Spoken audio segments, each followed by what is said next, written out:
Movie की शुरुआत में एक स्कूल गर्ल लिन को दिखाते हैं। उसके डैड की इनकम ज्यादा नहीं होती, लेकिन वो लिन को एक अच्छे स्कूल में भेजना चाहते हैं और इस स्कूल में एडमिशन मिलने के लिए वो वहाँ के हेड मिस्ट्रेस को बता रहे होते हैं कि लिन एक ब्राइट स्टूडेंट है और प्रीवियस स्कूल में उसने काफी सारे अवार्ड्स भी जीते हैं। ये कहकर उनको सभी डिटेल्स बता रहे होते हैं। तब हेड मिस्ट्रेस उनसे कहती है कि आपकी बेटी को हमारे स्कूल में एडमिशन दिलवाने के लिए हमें कोई प्रॉब्लम नहीं है। फिर वो लिन से पूछती है, क्या तुम इस स्कूल में स्टडी करने के लिए एक्साइटेड हो और क्या तुम इस स्कूल में पढ़ना चाहती हो? इस पर लिन जवाब देती है, नहीं। तब हेड मिस्ट्रेस पूछती है, क्यों नहीं पढ़ना है? क्या ये स्कूल तुमको खराब लगता है? अब लिन जवाब देती है, नहीं, वो बात नहीं है। मेरे डैड की इनकम बहुत कम है और वो बहुत मेहनत करके कमाते हैं। अगर मैं इस स्कूल में पढ़ूंगी तो लगभग साल में 1.5 लाख रुपए खर्च हो जाएंगे। तब हेड मिस्ट्रेस कहती है, नहीं, 1.5 लाख नहीं, स्कूल की फीस करीबन 1,20,000 है।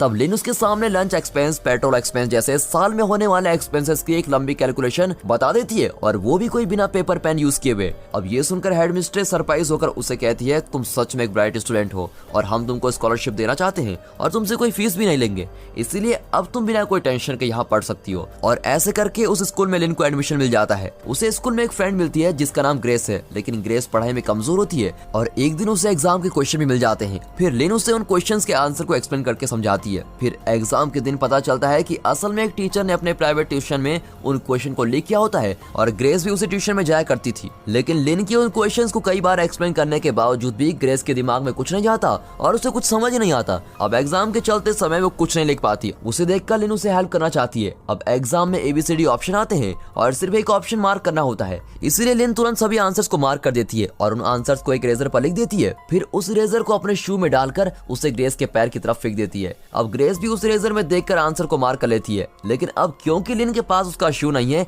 इसलिए ग्रेस अपने एक शू को उसकी तरफ पास करती है, लेकिन वो शू वॉकिंग स्पेस में जाकर रुकता है और फिर टीचर के देखने से पहले लिन उठकर उस शू को पहनकर आंसर शीट को सबमिट करती है और बाहर आ जाती। फिर क्लास के बाहर आकर ग्रेस उसको थैंक कहती है और ग्रेस का लवर पैट भी आकर उसको थैंक कहता है और पैट उसे एक पेमेंट भी देता है। इनिशियली वो पेमेंट लेने से इनकार करती है, लेकिन फिर उसे एक सच पता चलता है, इस स्कूल में उसको स्कॉलरशिप तो मिली है, लेकिन उसके डैड फीस दे रहे होते हैं और इस बात की खबर लिन को नहीं होती है। ये बात पता चलते ही लिन को बहुत ही बुरा लगता है, क्योंकि उसके डैड की इनकम बहुत ही लो है और वो सब कुछ कैसे हैंडल कर पाएंगे। इस तरह सोचकर वो पैट के ऑफर को एक्सेप्ट कर लेती है और पेमेंट ले लेती है। फिर एक दिन पैट उसे कहता है कि मेरे 5 फ्रेंड्स हैं और एग्जाम में उन्हें तुम्हारी मदद चाहिए और वे सब एक सब्जेक्ट के लिए 3,000 रुपए देने के लिए तैयार हैं और उस साल में 12 सब्जेक्ट होते हैं और सोचिए अगर एक सब्जेक्ट के लिए उसे 3,000 रुपए मिलते हैं तो 7 स्टूडेंट को हेल्प करने से उसे कुल मिलाकर लाख रुपए मिलेंगे और इस तरह उसके बैंक अकाउंट में पैसे बढ़ते ही जाते हैं। अब इन 7 स्टूडेंट को हेल्प करने के लिए वो एक नई टेक्निक का यूज करती है और उसका नाम है पियानो टेक्निक। अब पियानो क्लास के नाम पर वो उन स्टूडेंट्स को उनके घर में बुलाती है और उन्हें अपनी उंगलियों के मूवमेंट से ABCD से कौन सा सही ऑप्शन है ये समझाने के लिए पियानो यूज करती है और इस प्लान के मुताबिक एग्जाम के दिन उन सभी को लिन के फिंगर के मूवमेंट्स को यूज करके सही आंसर को मार्क करना होगा। अब एग्जाम में पास आ जाता है। तब उसी स्कूल को बैंक नाम का एक नया स्टूडेंट ज्वाइन करता है और वो भी पढ़ाई में बहुत ही अच्छा होता है। तब उसका फ्रेंड उसे कहता है कि तुम एग्जाम में मुझे अपनी आंसर शीट दिखाओ, मैं तुमको एक सब्जेक्ट के लिए 3,000 रुपए दूंगा, लेकिन इसके लिए बैंक मना करके चला जाता है। अब इस स्टूडेंट ने ऑलरेडी लिन को पैसे दिए होते हैं, लेकिन उसको फिंगर मूवमेंट का फंडा समझ ही नहीं आता और इसीलिए वो बैंक से हेल्प मांगता है। अब बैंक के मना करने के बाद उसके पास एक ही ऑप्शन बचता है और वो ये है कि लिन के फिंगर मूवमेंट से उसको आंसर पहचानने होंगे और ये सब बैंक को पता चलता है। अब एग्जाम के समय टीचर कहती है कि इस साल क्वेश्चन 2 सेट्स में आएंगे, तुम में से किसी को सेट ए का क्वेश्चन मिलेगा और किसी को सेट बी क्वेश्चन मिल सकते हैं और इससे सभी स्टूडेंट्स बिल्कुल चौंक जाते हैं। असल में लिन को सेट बी क्वेश्चन मिलता है और वो इशारे से कहती है कि अब वो सेट बी के आंसर्स को बताने वाली है और स्टूडेंट्स भी सेट बी के आंसर्स को लिन के फिंगर मूवमेंट्स को देखकर मार्क कर लेते हैं और उस ग्रुप के सभी स्टूडेंट्स एक साथ आंसर शीट को सबमिट कर लेते हैं। अब टीचर के सामने कई स्टूडेंट होते हैं तो लिन तुरंत उसके बगल में बैठे हुए स्टूडेंट का क्वेश्चन शीट ले लेती है, क्योंकि उसे सेट ए के क्वेश्चन मिले होते हैं और वो अपनी आंसर शीट उसको देती है। अब वो सेट ए क्वेश्चन के सही आंसर को वर्कआउट करके फटाफट मार्क कर देती है और एग्जाम का टाइम समाप्त होने से पहले वो सभी को आंसर्स बता देती है और स्टूडेंट्स भी उसको नोट कर लेते हैं। तब बगल वाला स्टूडेंट उसे पूछता है कि तुम्हारी आंसर शीट पर तुमने अपना नाम क्यों नहीं लिखा है, क्या मैं अपना नाम उस पर लिख दूं?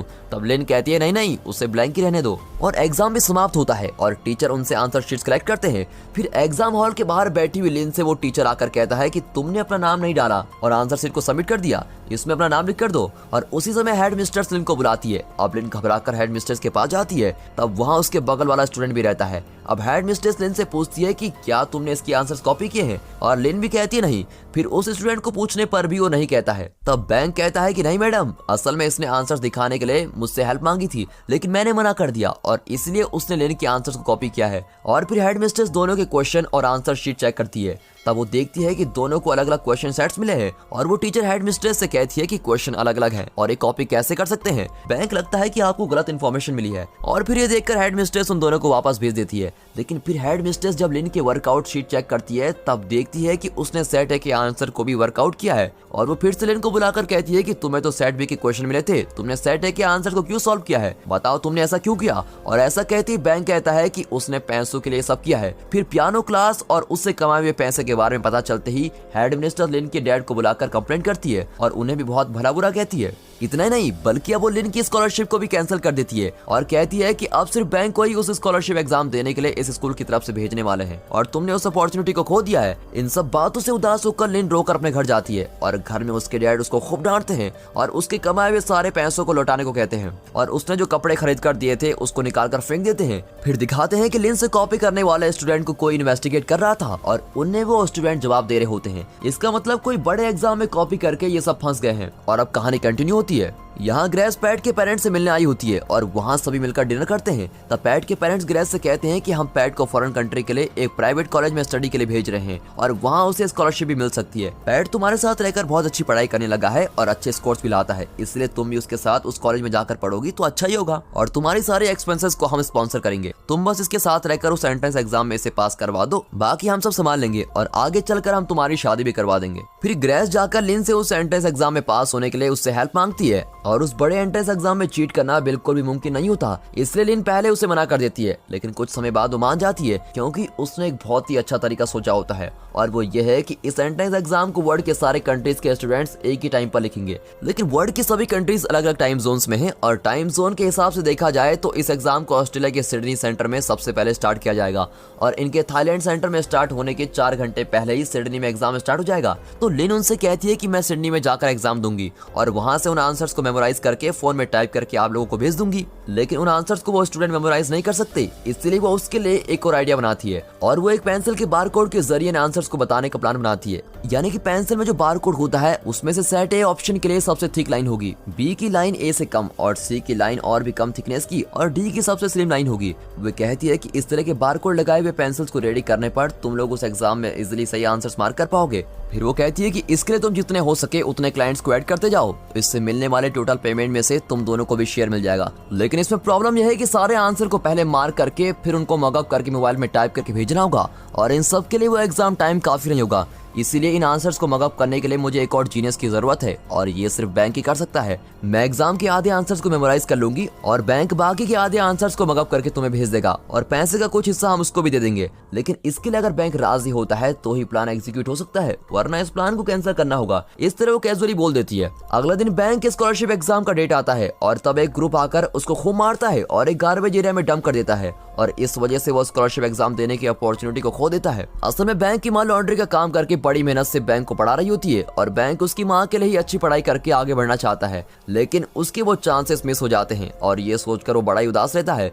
उस समय लिन बैंक से मिलने आती है और कहती है सॉरी तुम उस एंट्रेंस एग्जाम को नहीं दे पाए, लेकिन तुम हिम्मत मत हारो, अभी तुम अच्छे पैसे कमा सकते हो और फिर एक प्राइवेट कॉलेज में जाकर स्टडी कंटिन्यू कर सकते हो और अगर तुम इंटरेस्टेड हो तो इस एड्रेस पर आ जाना। और वो भी उस एड्रेस पर पहुंच जाता है और वहां जाने पर लिन उसे ए टू जेड सभी चीजें बता देती है। तब बैंक अपने शेयर के बारे में पूछता है और लिन उसको कहती है कि तुम्हें 10 लाख रुपए मिलेंगे। फिर वो लिन से पूछता है कि तुम्हारा शेयर कितना है। लिन कहती है कि मेरा शेयर 20 लाख है और ये सुनते ही बैंक चौंक जाता है। अब वो प्रैक्टिकली हर चीज को प्लान करना शुरू करते हैं, यानी कि कैसे बात करनी है, कैसे एग्जाम लिखना है और इस तरह की बातें पहले से प्लान करके प्रिपेयर रखते हैं। और इतना ही नहीं बल्कि अगर एग्जाम में चीटिंग करते हुए पकड़े गए तो उन्हें क्या जवाब देना होगा और कैसे एक्टिंग करनी है, ये सब बातें वो रिहर्सल करते हैं। अब वे कई बार पकड़े जाने पर क्या करना है इसकी प्रैक्टिस करते रहते हैं। अगर लिन पकड़ी जाती है तो उसको क्या जवाब देना होगा ये भी प्रैक्टिस करते हैं। फिर लिन पैट से पूछती है कि अगर बैंक पकड़ा गया तो तुम क्या जवाब दोगे।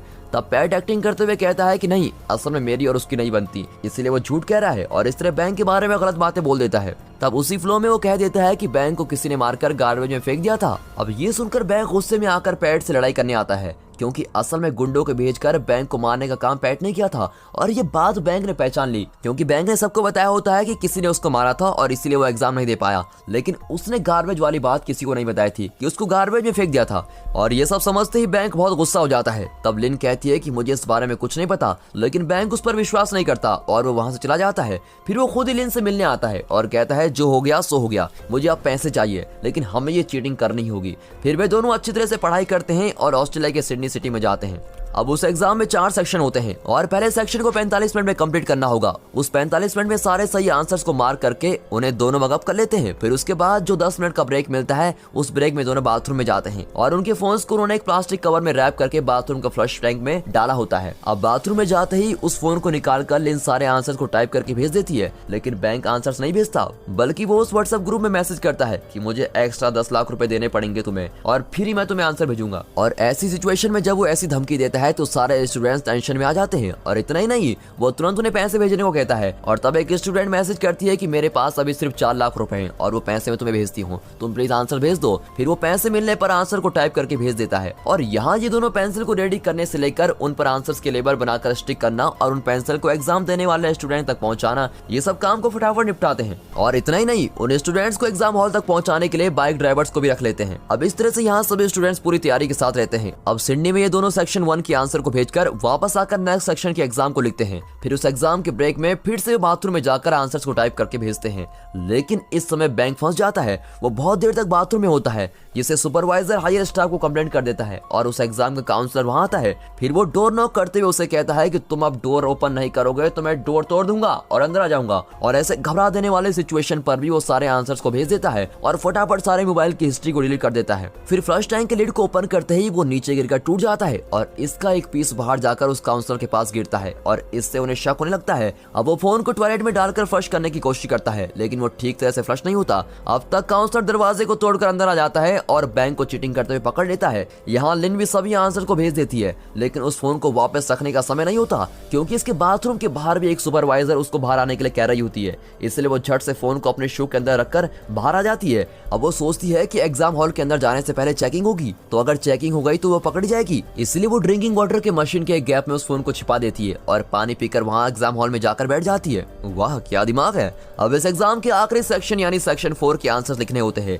अब बैंक के पकड़े जाने से लिन को भी घबराहट होती है और वो इस सेक्शन के दौरान बिल्कुल भी कंसंट्रेट नहीं कर पाती और वो ज्यादातर आंसर्स को मेमोराइज नहीं कर पाती। तब उसे वो पियानो क्लास याद आती है और वो आंसर्स को एक सॉन्ग की तरह बनाकर मेमोराइज कर लेती है। फिर वो अपने पेंसिल को मुंह में डालकर आंसर शीट पर जानबूझकर वॉमिट करती है और कहती है मेरी तबीयत ठीक नहीं है, मुझे यहाँ से जाना है। और ऐसा कहते हुए वो हॉल से बाहर निकलती है और उसी समय लिन के डैड उस फैक्ट्री में पहुंच जाते हैं और उनसे पूछते हैं कि मेरी बेटी कहाँ है, क्या तुम फिर से कोई चीटिंग कर रहे हो। इस तरह कई सवाल करने लगते हैं और तब उनके फोन पर आंसर्स के मैसेज आने लगते हैं। अब लिन के डैड उस फोन को लेकर मैसेज को ना पढ़े, इसलिए वो दोनों एक झूठ बोल देते हैं। वे कहते हैं कि लिन और बैंक के दोनों लवर्स हैं और एक ट्रिप प्लान करके ऑस्ट्रेलिया गए हैं। और ये सुनकर लिन के डैड शॉक हो जाते हैं और फिर वहां से चले जाते हैं। अब यहाँ लिन जैसे तैसे अपने फोन को लेकर भाग जाती है और तब सामने काउंसिल को देखती है। तब वो एक रूम में छिप जाती है और फिर भागकर एग्जाम सेंटर से बाहर निकल जाती है और चलते समय वो फोन में आंसर्स को टाइप कर ही रही है। फिर रेलवे स्टेशन में आकर वो आंसर्स को टाइप कर रही होती है और इस तरह वो सभी आंसर्स को टाइप करके भेज देती है और फिर सामने देखती है तो वहाँ एग्जिट की बोर्ड लगी होती है। अब पीछे से उसे काउंसलर भी फॉलो करते हुए आ रहा होता है। तब फिर से वो एक कमाल का प्लान बनाती है। वो पास में होने वाले एक फूड मशीन में से कुछ कॉइंस डालकर खाने के आइटम्स निकालती है और एक साथ मुंह में ठूस लेती है और मोबाइल को उसके बगल में बैठी एक लेडी के बैग में डाल देती है। फिर काउंसलर उसके पास आता है तो वो सामने वॉमिट कर देती है और वो उसको कहती है कि मेरी तबीयत खराब है, इसलिए मैं वहां से तेजी से भाग गई थी क्योंकि मुझे फटाफट घर जाना है। तो अब उसके भागने का रीजन भी वैलिड है और उसके पास मोबाइल भी नहीं है। इसका मतलब अब उस पर कोई भी शक नहीं कर सकता। लेकिन अपने आंसर शीट में वॉमिट करने से वो उस एग्जाम में पास नहीं हो सकती क्योंकि उसकी आंसर शीट खराब हो गई है। फिर यहाँ ये दोनों उन पेंसिल्स को रेडी करते हैं और आंसर्स के लेवल को बनाकर उसमें फटाफट स्टिक कर देते हैं। फिर वे स्टूडेंट्स अपने अपने ड्राइवर्स के साथ उस एग्जाम हॉल में पहुंच जाते हैं और सभी स्टूडेंट्स उस एग्जाम को कंप्लीट कर देते हैं। फिर लिन अकेली एयरपोर्ट में आकर उतरती है और वो उनसे अपने आंसर शीट के खराब होने के बारे में बताती है और बैंक के फंस जाने के बारे में बताती है और वो कहती है कि बैंक ने पूरा ब्लेम खुद पर ही लिया है और उसने हम में से किसी का भी नाम नहीं लिया है, इसलिए तुम सेफ हो। लेकिन बैंक को अब ब्लैकलिस्ट कर दिया गया है और वो इस एंट्रेंस एग्जाम को फ्यूचर में कभी भी नहीं दे पाएगा। और ये कहकर वो बड़ी सैड हो जाती है। तब उसके सामने उसके डैड आकर खड़े हो जाते हैं और उसको घूरते हुए पूछते हैं तुमने ऐसा क्यों किया। और लिन को कुछ समझ नहीं आता कि उनसे क्या कहना है। तब डैड पूछते हैं कि तुम और बैंक प्यार करते हो, इस बात को तुमने मुझसे क्यों नहीं बताया और तुम दोनों ऑस्ट्रेलिया तक चले गए। ठीक है चलो अब तुम बैंक बैंक को साथ लेकर चलो, हम डिनर करके आगे बात को डिस्कस करेंगे। तब इतने अच्छे डैड से मैंने झूठ क्यों बोला, ये सोचकर वो उनको हक करती है और जोर से रो पड़ती है। अब वो उनको सब कुछ बता देती है और यहाँ इसकी हेल्प से एग्जाम देने वाले सभी स्टूडेंट्स को 1460 मार्क्स मिलते हैं, क्योंकि सबने सेम आंसर्स लिखे होते हैं। अब लिन सभी बातों को अपने डैड को बताकर अपने शेयर के पैसों को भी लेने से इनकार कर देती है। उसके फ्रेंड्स उसे कहते हैं कि एटलीस्ट तुम अपने पैसे तो ले लो, क्योंकि बैंक ने भी अपने शेयर के $2 मिलियन ले लिए हैं। इस पर लिन साफ मना कर देती है और कहती है मुझे वो पैसे नहीं चाहिए। फिर उनकी चीटिंग करने वाली बातें उनकी स्कूल तक पहुंच जाती है और लिन और बैंक को उस स्कूल से निकाल दिया जाता है। और फिर लिन एक स्कूल टीचर की जॉब के लिए अप्लाई करती है और वो एक मीडियम सैलरी वाली जॉब होती है। उतने पैसे काफी है सोचकर वो टीचिंग की जॉब करती है। फिर एक दिन बैंक लिन को उससे आकर मिलने के लिए मैसेज करता है और वो भी वहां जाती है तो देखती है कि अपनी माँ के लॉन्ड्री के काम को आसान करने के लिए बैंक ने कई वॉशिंग मशीन खरीद कर रखी होती हैं। और बैंक आकर उससे कहता है कि हमने सिर्फ एक एग्जाम ही दिया है और इस तरह GAT और PAT नाम के एग्जाम भी होते हैं और इन एग्जाम को ढेर सारे स्टूडेंट्स लिखते हैं और अगर इन स्टूडेंट्स को हम हेल्प करते हैं तो हम लाखों रुपए कमा सकते हैं। यानी अब बैंक जो एक अच्छा स्टूडेंट हुआ करता था वो अब 100% बिगड़ गया है। लेकिन लिन उससे कहती है कि मैं अब तक बहुत गलतियां कर चुकी हूँ और आगे उन गलतियों को फिर से दोहराना नहीं चाहती। अब मैं ये नहीं कर सकती और तुम मुझे छोड़ दो। अब ये कहने पर बैंक उसे ब्लैकमेल करते हुए कहता है कि अगर तुम मुझको चीट करने में हेल्प नहीं करोगी तो मैं सबको बता दूंगा कि तुमने मेरे साथ मिलकर उस एंट्रेंस एग्जाम में चीटिंग की थी। और लिन उसे कहती है कि तुम्हें जो करना है करो। फिर बैंक उसे फिर से ब्लैकमेल करते हुए कहता है कि अगर तुमने मेरी हेल्प नहीं करी तो मैं उन सभी बच्चों के नाम बता दूंगा जिनको तुमने चीटिंग करके पास कराया है और इस तरह उनकी जिंदगी भी खराब हो जाएगी। इस तरह बैंक एक विलन की टोन में बातें करता है और इस पर भी लिन उससे कहती है कि तुम्हें जो करना है करो और ये कहकर वो चली जाती है। लेकिन लिन इस ब्लैकमेलिंग को सुनकर बाहर जाकर खड़ी हो जाती है और कुछ सोचने लगती है। अब दोस्तों इस सीन को याद रखिए, क्योंकि इस सीन के बाद आने वाले इस मूवी की क्लाइमेक्स को अब मैं बताने वाला हूँ और उसके बाद इस मूवी का क्लाइमेक्स इस तरह भी हो सकता है। ये सोचकर मैंने अपना एक क्लाइमेक्स बनाया है और दोनों क्लाइमेक्स में से आपको मेरा क्लाइमेक्स अच्छा लगा या डायरेक्टर का क्लाइमेक्स, आप अपनी राय कमेंट सेक्शन में जरूर दें। अब डायरेक्टर के क्लाइमेक्स को देखते हैं। लिन उसकी ब्लैकमेलिंग को इग्नोर करते हुए उसको कह देती है कि तुम्हें जो चाहे करना है करो और वो घर जाकर अपने डैड से सभी बातों को शेयर करती है और यहाँ बैंक भी सबकी पोल खोल देता है। लेकिन लिन के डैड उससे कहते हैं कि तुम घबराओ मत, जो भी होगा देखा जाएगा, मैं हमेशा तुम्हारे साथ हूँ और ये कहकर उसको हिम्मत देते हैं। और फिर आगे चलने वाले सभी इन्वेस्टिगेशन में उसके डैड भी उसके साथ जाकर उसकी हेल्प करते हैं और इस तरह इन्वेस्टिगेशन चलते रहने पर ये मूवी यहाँ पर खत्म होती है। अब मैं अपने सोचे हुए क्लाइमेक्स को बताता हूँ। क्लाइमेक्स ये है कि बैंक जब दूसरी बार उसको ब्लैकमेल करता है तब लिन सोचती है कि अब तक तो काफी गलतियां कर चुकी हूँ तो आखिरी बार एक और गलती कर देती हूँ। फिर वो बैंक के ब्लैकमेल से डरकर उसको हाँ कर देती है और ये सभी बातें जाकर वो अपने डैड को बता देती है और कहती है कि बैंक मुझे ऐसे ब्लैकमेल कर रहा है, इसलिए मेरे पास कोई और ऑप्शन नहीं है डैड, मुझे मेरे फ्रेंड्स को बचाना ही होगा और मेरी लाइफ ऑलरेडी स्पॉइल हो चुकी है, लेकिन मेरे फ्रेंड्स के साथ ऐसा नहीं होना चाहिए और इस बार मैं आपसे झूठ कहकर कुछ नहीं करना चाहती हूँ, इसलिए मैं आपको सब कुछ सच बता रही हूँ। अब ये सुनकर उसके डैड कहते हैं ठीक है बेटा, इस बार हम तुम्हारे फ्रेंड्स को बचाने के लिए आखिरी बार इस गलती को करेंगे। अब ये कहकर उसके डैड भी उसके प्लान में इन्वॉल्व हो जाते हैं और उसके डैड कई सालों से टीचिंग कर रहे थे और इसलिए उन्हें काफी एक्सपीरियंस भी है और डैड भी उसके साथ मिलकर टीचिंग का प्लान बनाते हैं। और इसी के साथ दोस्तों ये मूवी यहाँ पर खत्म होती है। तो दोस्तों कैसा लगा आपको मेरा क्लाइमेक्स? इनफैक्ट इस क्लाइमेक्स को यूज करके इस फिल्म का अगला पार्ट भी बनाया जा सकता है। आप लोग जरूर कमेंट करके बताइए कि आप लोगों को दोनों में से कौन सा क्लाइमेक्स ज्यादा पसंद आया। बाकी मिलते हैं अगले दिन दूसरी वीडियो के साथ, तब तक good bye and finally thanks for watching.